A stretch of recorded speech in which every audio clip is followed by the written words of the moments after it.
बच्चों नमस्कार। बच्चों हम लोग कक्षा 9वीं गणित में महत्वपूर्ण प्रश्नों की श्रृंखला देख रहे हैं, जिसमें देख रहे हैं बच्चों 3 अंकों वाले प्रश्नों को। बच्चों इससे पहले हमने 21 प्रश्नों को लगभग हल कर लिया है। आज हम पढ़ेंगे बच्चों प्रश्न क्रमांक 22वां और इससे आगे के महत्वपूर्ण प्रश्नों को। तो चलिए शुरू करते हैं बच्चों बिना देर किए। प्रश्न क्रमांक 22वां बच्चों प्रश्न है आरोही क्रम में लिखिए। करणी घात 4 में करणी के अंदर 5, दूसरा है 3 करणी 6 और 4 करणी 3। तो करणी घात दिया हुआ है यहाँ पर 4, 3 और 4। तो चलिए इसको हल करते हैं बच्चों इस तरह के प्रश्नों को हल करने के लिए सबसे पहले काम होता है हमारा करणी घात को बराबर करना, क्योंकि हम 5, 6 और 3 को तो तोड़ नहीं सकते, इसका फैक्टराइज किया नहीं जा सकता। इसलिए हम क्या करेंगे 4, 3 और 4 का हम लसा ले लेंगे।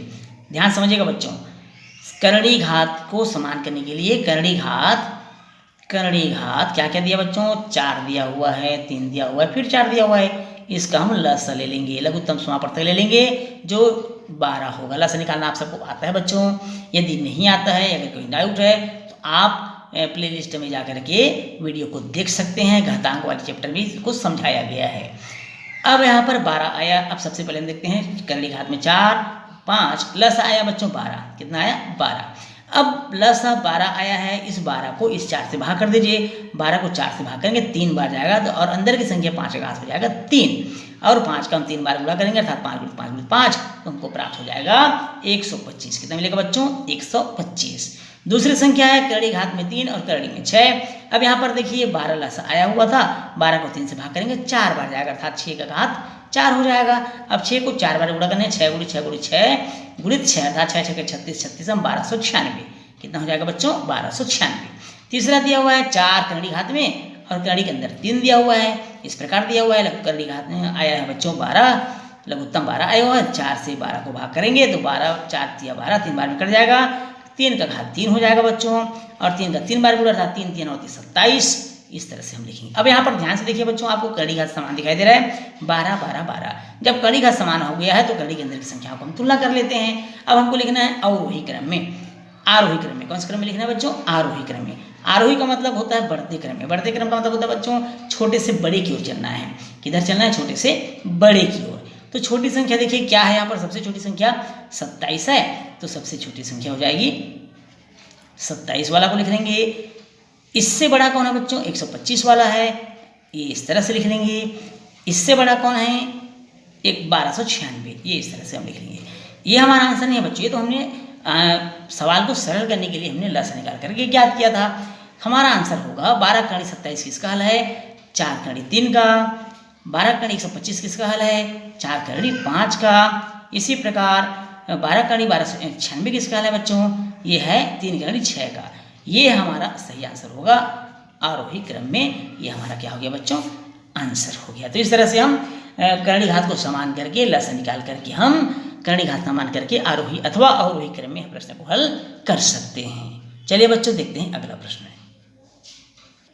अगला प्रश्न है बच्चों सरल कीजिए, और सरल करने के लिए हमको प्रश्न दिया हुआ है x घात a धन b गुणा y का घात a ऋण b पूरे 1/x घात a धन 2b गुणा y का घात a ऋण 2b। इस तरह से दिया हुआ है। हमको करना है बच्चों इसको सरल करना है। तो चलिए सरल करते हैं बच्चों। कैसे हम सरल करेंगे, आप सबको ये ज्ञात होना चाहिए घातांक के नियमानुसार भाग होने से घातांक घटता है। भाग होने से घातांक घटता है। इससे पहले हम प्रश्न को एक बार और लिख लेंगे जिससे ज़्यादा स्पष्ट हो जाएगा। x घात a धन b इंटू y का घात a ऋण b पूरे का बटे, इस प्रकार हम लिखेंगे पूरे का बटे x घात a धन 2b गुणा y घात a ऋण 2b हो जाएगा। अब यहाँ भाग होने से घातांक घट जाएगा बच्चों, अर्थात x घात a धन b और ऋण a धन 2b इस प्रकार से गुणा y घात a ऋण b ऋण a ऋण 2b। हमेशा याद रखिएगा बच्चों भाग होने से घातांक क्या होता है घट जाता है। क्या होता है बच्चों घट जाता है। x घात a धन b ऋण a ऋण 2b, हम ऋण का गुणा कर दिया बच्चों यहाँ पर। इसी प्रकार y का घात a ऋण b ऋण a धन 2b। अब यहाँ पर देखिए x घात a और a कट जाएगा, प्लस माइनस में है, 2b में 1 भी घटा दीजिए तो ऋण b बचेगा बच्चों। इसी प्रकार y का घात हो जाएगा, यहाँ पर क्या कट रहा है देखिए a और a कट गया, 2b में 1 भी घटाएंगे तो धन b बचेगा बच्चों इस प्रकार से। अब यहाँ पर देखेंगे जिसका घात ऋणात्मक है, अगर उसको हम हर के रूप में लिखें तो वो धनात्मक हो जाता है, अर्थात y का घात भी धनात्मक ऊपर रह जाएगा, x का घात ऋणात्मक है नीचे आ जाएगा। अब आप देख रहे हैं बच्चों यहाँ पर दोनों का घात समान है अर्थात b है, तो इसको हम कैसे लिखेंगे y बटे x पूरे का घात हो जाएगा बी। ये हमारा क्या हो जाएगा बच्चों, आंसर हो जाएगा। बहुत सिंपल था, आप सबको अच्छे से समझ में आया होगा। चलिए बच्चों देखते हैं अगला प्रश्न। अगला प्रश्न है y का घात 3 ऋण 3 y का घात 2 धन y धन 2 में क्या घटाएं कि अंतर y का घात 3 धन 2 y धन 1 प्राप्त हो। हमको क्या घटाना है, ये हमको ज्ञात करना है। तो हमको मानना पड़ेगा बच्चों, माना कि px घटाया जाए या py, y में है प्रश्न है तो हम py लिख लेंगे, py घटाया जाए, इस प्रकार हम लिख लेंगे। अब इसमें क्या घटाया जाए, इसमें py घटाया जाए, हमने माना है तो इसको इस प्रकार लिखेंगे बच्चों, y का घात 3 ऋण 3y का घात 2 धन y धन 2 ऋण py बराबर हमको प्राप्त होगा y का घात 3 धन 2y धन 1 प्राप्त हो, ऐसा कि प्रश्न में कह रहा है। अब हम पक्षांतर कर देते हैं बच्चों, इसलिए py बराबर चूंकि यहाँ पर लगा हुआ इसलिए पक्षांतर करते समय अपने पद को पहले लिखेंगे, अपने पक्ष के पद को पहले लिखेंगे, अर्थात y का घात 3 ऋण 3y का घात 2 धन y धन 2 ऋण y का घात 3, अब ऋण का यहाँ पर गुणा कर देंगे बच्चों, ऋण 2y ऋण 1, इस तरह से हम इसको लिख लेंगे। अब यहाँ देखेंगे y का घात 3 धनात्मक है, y का घात 3 ऋणात्मक है, ये कट गया बच्चों, इसको काट देंगे। 3y का घात 2 एक बार आया है, इसको लिख लेंगे, y धन में है 2y ऋण में, इसको घटा देंगे, ऋण y बचेगा, 2 में 1 घटा देंगे, धन 1 बचेगा। अर्थात py बराबर हमको क्या प्राप्त हो गया, ऋण 3y का घात 2 ऋण y धन 1। ये जो प्राप्त हुआ बच्चों, ये हमारे इस प्रश्न का क्या हो जाएगा, आंसर हो जाएगा। अर्थात दिए गए पद में ऋण 3y का घात 2 ऋण y धन 1 घटाने पर हमको पद प्राप्त होगा, अर्थात y घात 3 धन 2y धन 1 प्राप्त होगा। ये हमारे इस प्रश्न का आंसर हो गया। आइए बच्चों देखें अगले प्रश्न को। बच्चों अगला प्रश्न है, एक आयत की लंबाई उसकी चौड़ाई से 5 सेंटीमीटर अधिक है, उसका परिमाप चौड़ाई का 5 गुना है, आयत की लंबाई एवं चौड़ाई ज्ञात कीजिए। प्रश्न एक बार और सुन लेंगे बच्चों, एक आयत की लंबाई उसकी चौड़ाई से 5 सेंटीमीटर अधिक है, उसका परिमाप चौड़ाई का 5 गुना है, आयत की लंबाई एवं चौड़ाई ज्ञात कीजिए। तो यहाँ पर हमको लंबाई और चौड़ाई मानना पड़ेगा बच्चों, हल करके लिख लेते हैं। माना कि आयत की लंबाई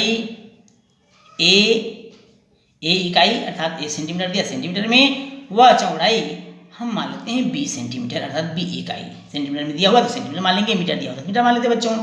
अब प्रश्नानुसार प्रश्न में क्या बोल रहा है बच्चों, प्रश्न बोलता है उसका परिमाप चौड़ाई का 5 गुना है। परिमाप, तो सबसे पहले हम परिमाप मालूम कर लेंगे, और परिमाप क्या होगा, परिमाप तो आप सब जानते हैं, परिमाप का सूत्र होता है 2 लंबाई धन चौड़ाई, अर्थ लंबाई और चौड़ाई को ए और बी माना है आपने, तो ए धन बी हो जाएगा।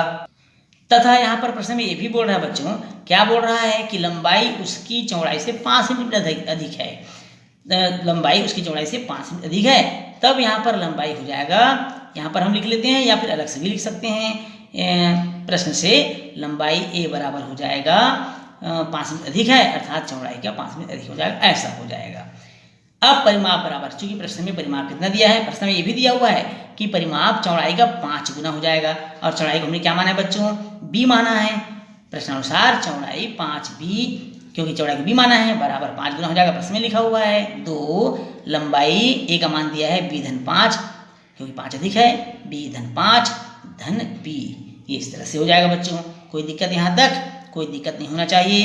5b बराबर हो जाएगा 2b और b जोड़ दीजिए, 2b धन 5 हो जाएगा।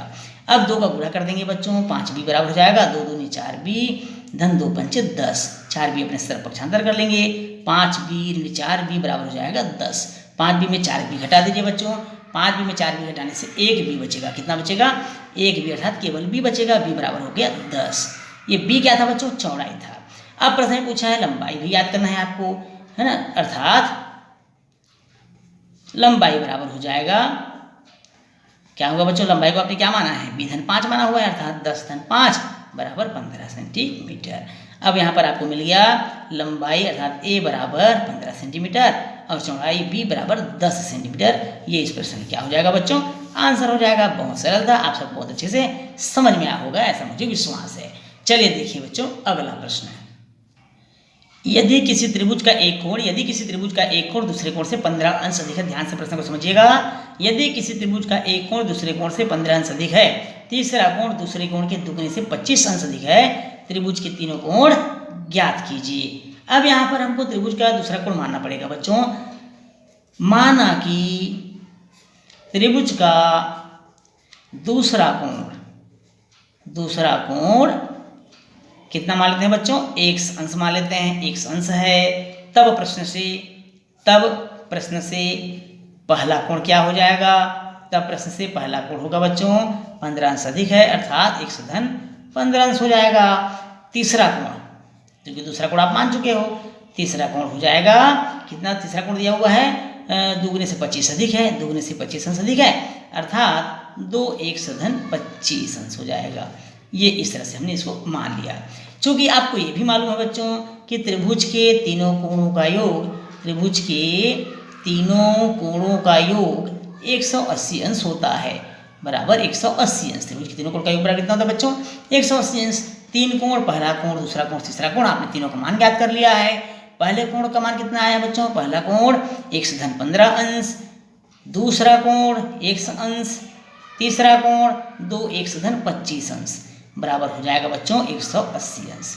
अब यहाँ देखिए x और 2x, कितना x हो गया बच्चों, यहाँ पर x कितनी बार आ गया, 4 बार आ गया, तो 4x हो जाएगा। धन 15 और 25 जोड़ दीजिए, 15 और 25 होता है 40, अर्थात यहाँ पर हो जाएगा 4x धन 40 बराबर 180 अंश। अब हम यहाँ पर पक्षांतर कर लेंगे बच्चों, 4x बराबर हो जाएगा 180 ऋण 40, 180 में 40 घटा दीजिए बच्चों, तो हमको प्राप्त हो जाएगा 140। 140 को आप 4 से भाग कर दीजिए, 4 तिया 12, 4 पंचे 20, 35 अंश। x का मान कितना प्राप्त हो गया बच्चों, 35 अंश प्राप्त हो गया। अब x का मान 35 अंश प्राप्त होने पर आप पहला, दूसरा, तीसरा कोण बड़ी आसानी से ज्ञात कर सकते हैं। तब पहला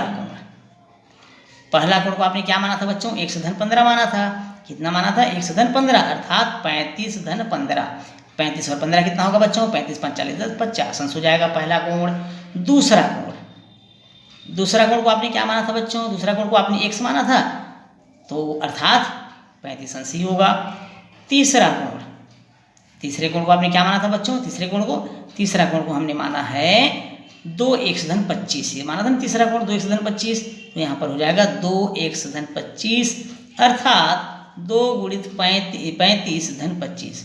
35 दूनी 70 और 25 जोड़ दीजिए बच्चों, 70 और 25 होता है 95। कितना होता है बच्चों, 95। तो ये हो जाएगा तीसरा कोण हो जाएगा 95 अंश।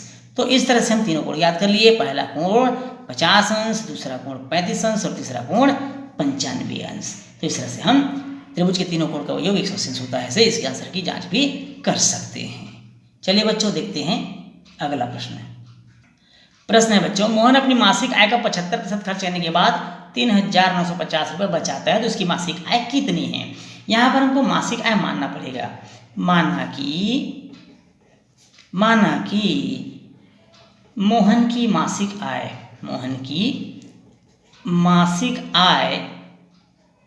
100 रुपये है। कितना है बच्चों, 100 रुपये है। तब खर्च करता है कितना परसेंट, खर्च करता है 75%। बचाता कितना है बच्चों, 75% खर्च करेगा, 100 में 75 घटा दीजिए, 25% बचाता है, अर्थात 100 में 25 रुपये बचाता है। 100 में कितना बचाता है, 25 रुपये बचाता है। इस तरह से आप निकालिए। अब चूंकि लगा दीजिए, चूंकि 25 रुपये बचाता है, 25 रुपये जब बचाता है तब मासिक आय 100 रुपये है। तब मासिक आय कितना है बच्चों, 100 रुपये, जैसा कि आपने माना है। इसलिए यदि वो 3,950 रुपये बचाए, 3,950 रुपये बचाने पर मासिक आय जो हमको ज्ञात करना है, मासिक आय बराबर हो जाएगा 100/25 गुणे 3,950। 25 चौक 100 कट जाएगा बच्चों, 4 गुणा 3,950 से आप कर दीजिए। 4 गुणा 3,950 से करने पर हमको कितना प्राप्त होगा बच्चों, 15,800। कितना प्राप्त हो जाएगा, 15,800 रुपये। ये क्या हो गया, इस प्रश्न का आंसर हो जाएगा। बच्चों इस प्रश्न के साथ ही आज का क्लास यहीं समाप्त होता है। वीडियो अच्छा लगे तो वीडियो को लाइक और शेयर करिएगा। यदि आप चैनल में नए तो चैनल को सब्सक्राइब करना बिल्कुल नहीं भूलिएगा। बच्चों आपसे फिर मुलाकात होगी अगले क्लास में महत्वपूर्ण प्रश्नों के साथ। तब तक के लिए नमस्कार।